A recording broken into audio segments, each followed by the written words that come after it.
सवाल राजद की सरकार एक सवाल और है संजय जी, ये बताइए कि जो जदयू के राष्ट्रीय अध्यक्ष हैं ललन सिंह, वो कह रहे हैं कि जो चिराग पासवान फैक्टर पैदा किया गया, फिर एक नया फैक्टर पैदा करने की कोशिश हो रही है बिहार में। आखिर ये किसके ऊपर कहा जा रहा है जी? अब जो चिराग पासवान फैक्टर की बात हो रही है या नए फैक्टर की बात कही जा रही है, जेडीयू की ओर से किसके ऊपर कहा जा रहा है? देखिए, ये तो जदयू बताए स्पष्टता के साथ किसके ऊपर, लेकिन जहां तक चिराग की बात है, देखिए मैं बिल्कुल चलन एक बात स्पष्ट कर दूं कि चिराग पासवान गठबंधन में सीटों को लेकर के संतुष्ट नहीं थे, इसलिए उन्होंने अलग रास्ता अपना लिया। हमने तो चुनाव में ही पहले घोषणा कर दिया कि नीतीश जी के नेतृत्व में सरकार बनाएंगे, बहुमत मिलेगी। तो जरा ये बताइए, जिन सीटों पर जदयू लड़ रहा था वहां बीजेपी नहीं लड़ रही थी, तो जदयू के घटने का मतलब था कि आरजेडी आगे बढ़ता।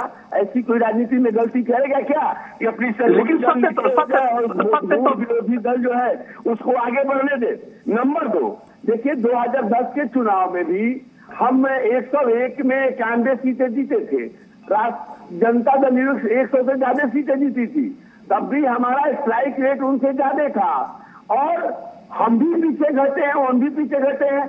और 2010 के चुनाव में लोजपा तो सीधे आरजेडी के साथ थी, इस बार अलग लड़ रही थी। तो हार के कारणों का ठीक से समीक्षा करना चाहिए कि आखिर बीजेपी का भी स्ट्राइक रेट क्यों कम हुआ, जदयू का भी स्ट्राइक रेट क्यों कम हुआ, गठबंधन 2010 के मुकाबले में पीछे था।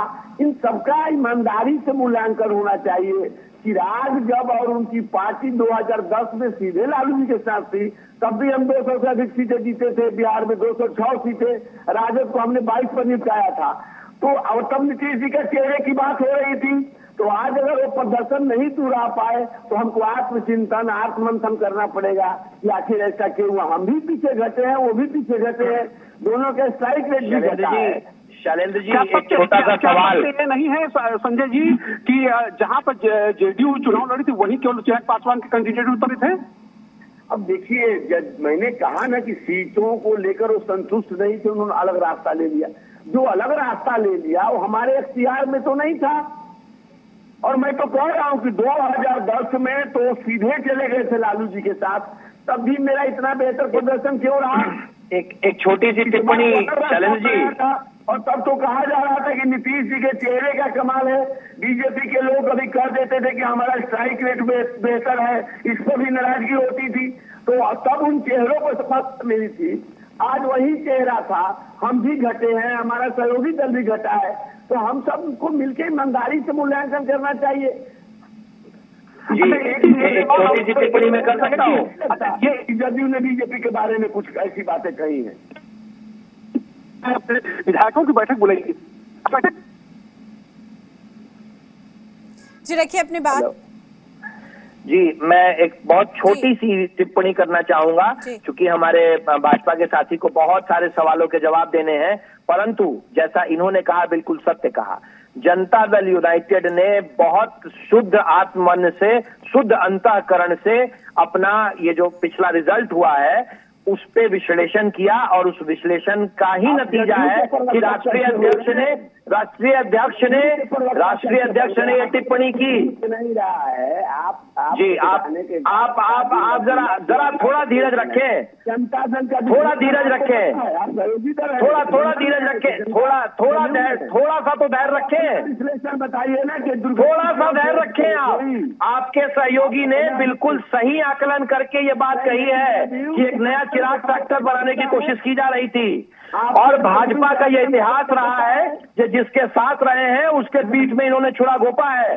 हर राजनीतिक सहयोगी को इन्होंने इस्तेमाल किया है। भाजपा का इतिहास रहा है।